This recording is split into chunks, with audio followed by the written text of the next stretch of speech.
So, my good people, welcome to Largo Martim Muniz. Martim Muniz Square. Now, Martim Muniz was the name of this legendary soldier in the Middle Ages, medieval guy.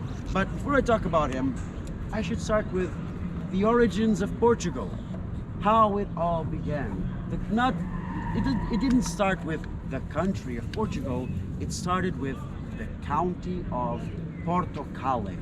Portugal was a small county up in the north. Lisbon was not part of it, not yet. It was just further up in the north. And the county of Portugal belonged to the great kingdom of Castilla y León. Spain, let's put it that way. Yeah. So, one day, the Count of Portugal, Henry of Burgundy, dies, and his son, Afonso Henriques, becomes the one in charge.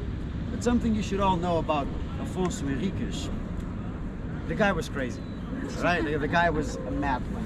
To give you an idea, Afonso Henriques, 14 years of age, raging hormonal teen, decides, I want to be a knight.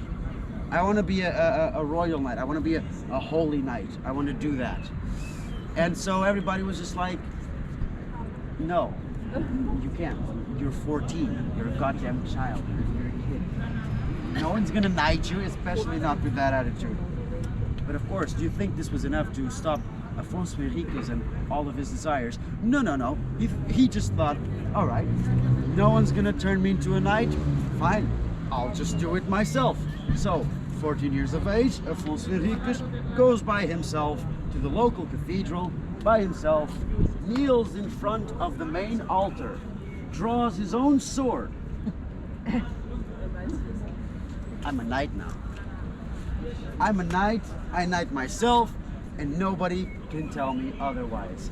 But of course, everybody kept telling him otherwise. You can't just do that. No, that's against the rules. You can't just knight yourself. Nobody does that. Only the son of a king can knight himself. And that gave him a new idea. The word king started resonating in his mind. As a guy who liked to do whatever the hell he wanted, he thought kings can do whatever they want. So yeah, I'm gonna fight for what is rightfully mine, and I want independence for Portugal. This should not be a county, this should be a country. This should be my kingdom, the kingdom of Portugal. I want to be king. Well, this is also the part of the story where Afonso Henriques' own mother, Countess Teresa of Portugal and also Castilla y León, had to intervene. My child, what is this? What is this whole talk about independence and kingship and kingdom? No. Portugal is a very important coastal territory that belongs to Castilla y León. You can't do that. That's not how it works. But of course, Afonso Henriques, once again, being the raging hormonal teen, how about screw you, mom? You're not the boss of me, and I do what I want. And I'm willing to fight anyone for this. That's right. Afonso Henriques declared war on his own mother. To fight for his independence and for what was rightfully his. So, he declared war against Castilla y León, declared war against his own mother.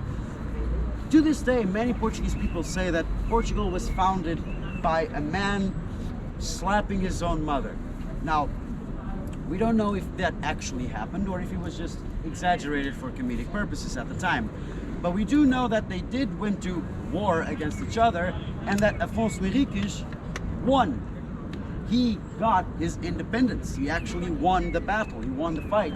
And after the fight, we don't know if he slapped his mother or not, but we do know that he imprisoned his mother inside a jail cell for the rest of her life. That's not better. In fact, it's said that Countess Teresa spent the rest of her living days inside a prison cell, cursing her own son to hell every single day until she died. I don't blame her, but it didn't matter.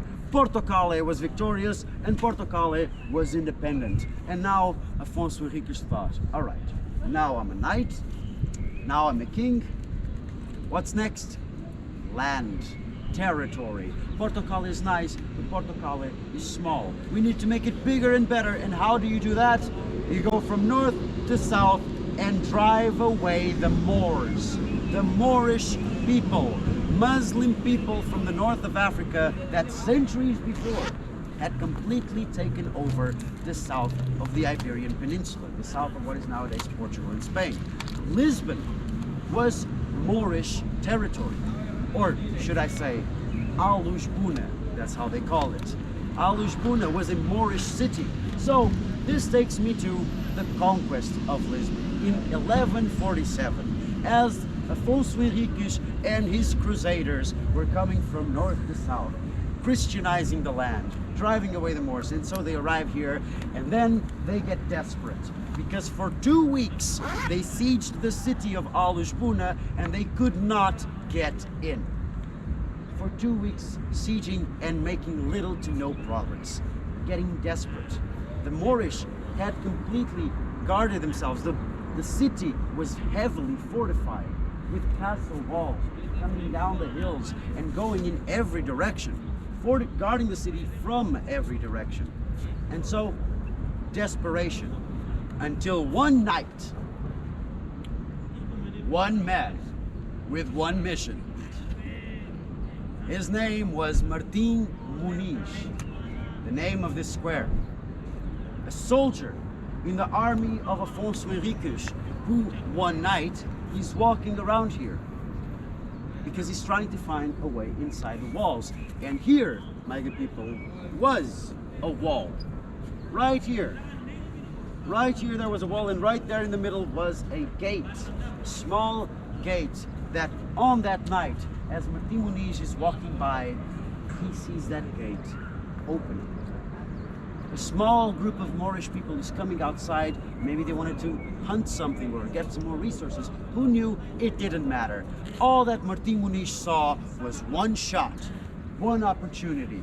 Do not miss your chance to blow. Yes, that's an Eminem reference. He just started running towards the gates. Just going full speed, just trying to get there as fast as he could before they would close the gate again. But of course, he's wearing armor. That makes noise. They took notice. Oh no, there's someone coming. Close the gate again. Close it, close it, close it. Of course, it's a heavy castle gate. Takes time, takes effort, takes strength. So they're closing desperately. Close it, quickly, he's coming. Close it, close it. But of course, as they're closing, Martim Muniz is still going. He's going, he's running. He goes, and he runs, and he goes, and he jumps. And Martim Muniz dies stuck right in between the two heavy castle gates as they close. Spine crushed. But that was a noble sacrifice we needed, because right now they could not close the gate. There's a dead body in the middle in mangled armor, and the doors are stuck and they don't move. The gate's still open, and after all the commotion, the rest of the Portuguese army just came here and finally stormed the city, stormed the castle, and take Lisbon for ourselves. All thanks to the noble sacrifice of Martim Muniz, the man, the myth, the legend. Because that's all he is, a myth and a legend. We have no historical evidence saying that Martim Muniz has ever existed. Maybe, but we just don't know. We have no idea. It's just a legend. Ask any Lisbon local that knows this story though, and many of them will tell you like it's a fact. Like, this is how we conquered Lisbon. Exactly. We don't know. We actually have no idea. However, the story is actually very possible, because the wall was real. The wall was very real, and it did have a gate. In fact, we can still kind of see that the wall was very, very real just by looking over there. You see that? That's the castle of St. George, the main historical attraction of Lisbon. And nowadays you can even see that it looks like this old medieval European castle, right? Fake. That is fake. That was redesigned to look much more European during Salazar's time as part of propaganda. Because before Salazar, before the regime, the castle of St. George looked a lot more Arabic, because it was a Moorish fortress, of course. But even nowadays, you can still see that, well, See that wall where that person's coming, when those people are coming down, this wall coming down the hill? I want you to do the mental drawing in your head. This wall would come all the way down. All the way down the hill and continue over here, crossing this space from one side to the other with a gate right there in the middle. In fact, the wall would even continue further in that direction. How do I know this? We can actually see something over there. Follow me. Follow me. Come over here.